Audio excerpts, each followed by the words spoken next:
Coucou la famille, bienvenue sur la chaîne. Heureux de vous retrouver aujourd'hui pour une nouvelle vidéo. Bien sûr, avant de rentrer dans le vif du sujet, j'invite tous ceux et celles qui aiment le contenu à liker et à partager la vidéo afin de votre entourage. Alors, on va pas se mentir, aujourd'hui nous sommes heureux. Aujourd'hui, en ce 19 janvier 2025, nous sommes heureux parce que le Real Madrid a repris la tête de la Liga avec la manière. Le FC Barcelone a perdu des points, même si le FC Barcelone n'était pas vraiment un danger pour le Real Madrid, mais le FC Barcelone a perdu des points et ça fait du bien de creuser l'écart avec les ennemis catalans.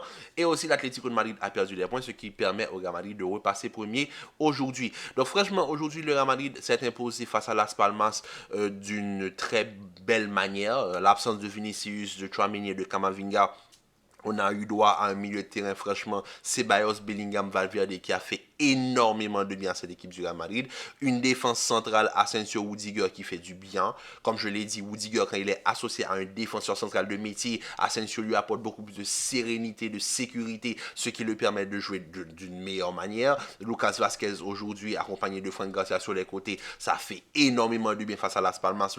Las Palmas devait reculer et ils ont reculé aujourd'hui et ça fait du bien d'avoir des ailiers offensifs, pas un Mendy ou qui va rester derrière, plus défensif, pas de dédoublement. Aujourd'hui, on a eu droit à un Fran Garcia des grands soirs. Un trio d'attaque, franchement, Rodrigo, Brahim Diaz, Mbappé. Je pense que si on aime vraiment le Real Madrid, ça devrait être le trio de départ. Parce qu'aujourd'hui, j'ai eu droit à un trio offensif cohérent avec énormément de cohésion collective et franchement ça fait du bien à voir jouer. Rodrigo de l'autre côté qui ne prend pas l'espace d'Mbappé, tu sens pas qu'ils se marchent l'un sur l'autre. Rodrigo attaque la surface quand Mbappé prend le côté, tu n'as pas l'impression qu'il n'y a pas comment je peux dire incompréhension tactique. Brahim Diaz c'est un joueur de collectif, tu vois que c'est l'ensemble qu'il faut. Maintenant, est-ce que les trois vont être titulaires? Je ne sais pas. Parce qu'on sait tous qu'il y a Vinicius et je pense que quand tu regardes ce match-là, tu te dis entre Vinicius et Mbappé, il y a un d'entre eux qui doit être sacrifié. Parce que quand tu regardes Rodrigo, ce qu'il apporte sur le terrain, tu ne peux pas sacrifier Rodrigo. Brahim Diaz, pareil. Donc à ce moment-là, ce sera entre Mbappé et Vinicius et je pense que pour le Real Madrid, le choix est vite fait, ce sera Mbappé. Merci Vinicius pour tous les services rendus, mais on le sait tous que Mbappé c'est le chouchou de Florentino Pérez, qu'on le veuille ou non, donc le choix sera vite fait. Et j'aimerais saluer surtout deux joueurs. J'aimerais saluer Dani Ceballos et Fran Garcia.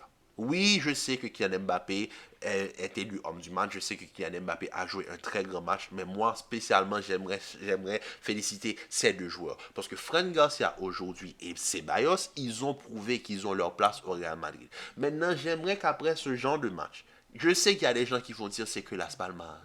Ces joueurs-là, ils peuvent jouer que face à des petites équipes.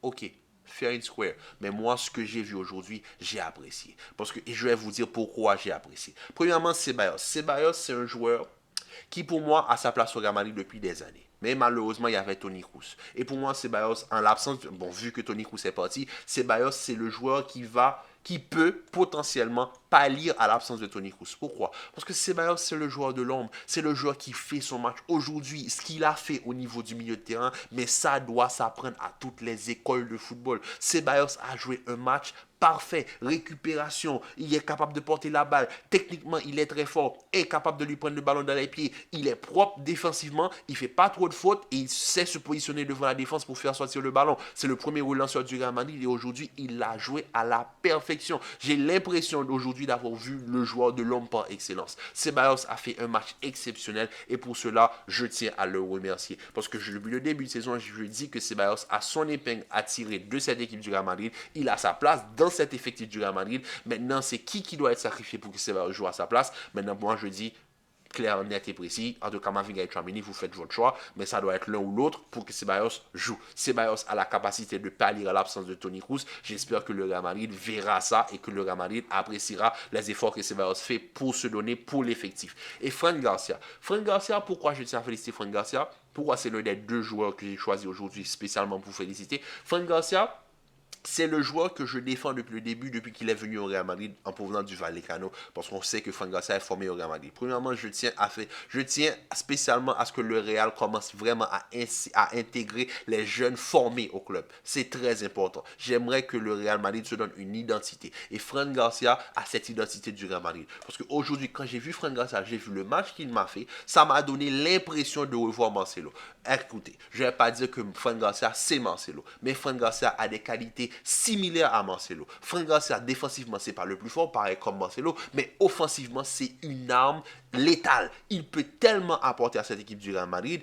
Franchement, quand tu vois Frank Garcia offensivement, tu vois le but, tu vois la passe qu'il fait pour le but de Rodrigo, tu vois ce qu'il peut apporter, constamment en train de dédoubler, capable de porter le ballon sur quelques mètres, capable de faire des différences, même techniquement, on va pas se mentir. Frank Garcia a des qualités et ça se salue. Aujourd'hui, il a joué un match superbe sur son côté gauche et ça fait plaisir. Ensuite, Frank Garcia, la combinaison Frank Garcia-Rodrigo, j'en redemande encore une fois. Franchement, Rodrigo, c'est pas le joueur qui va entièrement prendre le côté et oublier Frank Garcia. Frank Garcia a tendance à être oublié quand il joue avec un Vinicius. Même avec un Mbappé aujourd'hui, j'ai trouvé l'entente parfaite. Frank Garcia, il est sur son côté, il peut apporter, il doit apporter. On le connaît, Las Palmas. Las Palmas n'a jamais été un adversaire facile pour le Real Madrid. Sandro a toujours fait mal à Ferland Mendy en partant dans son dos. Mais aujourd'hui, face à Frank Garcia, il ne pouvait pas le faire. Pourquoi? Parce que Frank Garcia était tellement offensif aujourd'hui que Sandro ne pouvait que reculer. Et c'est pour cela que Sandro a causé le penalty sur Rodrigo. Parce que Frank Garcia était tellement offensivement puissant aujourd'hui que Sandro ne pouvait pas se permettre de laisser de l'espace. Sandro était obligé de venir soutenir le défenseur parce que le défenseur avait déjà Rodrigo sur lui. Donc Frank Garcia, si Frank Garcia est intelligent qu'il est, il continue à suivre l'action, il prend l'espace que va laisser le défenseur latéral qui va sur Rodrigo, et bien fait que Sandro ne peut pas se permettre d'être offensif aujourd'hui. Il doit reculer pour aider le défenseur, ce qui amène au fait que Sandro doit défendre dans la surface et qui amène le penalty sur Rodrigo. Oui, aujourd'hui le Real Madrid se fait punir à fois. Oui, il y a la pénétration du joueur de Las Palmas qui ne doit jamais être fait sur le côté de Lucas Vazquez. Mais bon, ça arrive. Des fois, en début de match, les joueurs sont pas, on n'est pas encore rentré dans le match. Voilà, ils se sont fait punir, mais c'est pas grave. Malgré ça, ils ont pris le match en main. Ils ont maîtrisé du début jusqu'à la fin. Ils ont été dans la maîtrise. Et franchement, aujourd'hui, j'ai eu droit à un très grand Real Madrid. La gestion temps fort, temps faible, c'était un des problèmes de ce Real Madrid dans ce début de saison. Eh bien, avec Ceballos, j'aimerais juste revenir sur Ceballos. On a eu cette gestion temps fort, temps faible. Joueur de l'ombre, la récupération, il a très vite pu ralentir le jeu de Las Palmas, ses progressions de Las Palmas, et ça fait plaisir. Mais bon, aujourd'hui, comme je l'ai dit, on a eu droit à un grand Real Madrid, on a eu droit à Courtois. Franchement, aujourd'hui, il jouait sur un fauteuil, il pouvait même pas jouer, il s'allait par rapport au premier but. Franchement, j'ai pas rien à reprocher à Thibaut Courtois. La défense centrale, Asensio, Rudiger, moi je le répète, dès que tu mets Rudiger avec un défenseur de métier, tu vois que tu as un meilleur Rudiger. Vasquez et Frank Garcia, très bon match de la part de Lucas Vasquez. Un milieu de terrain, Ceballos, Valverde, Bellingham, que franchement, j'aimerais revoir un petit peu plus au fur et à mesure de la saison, qu'on progresse.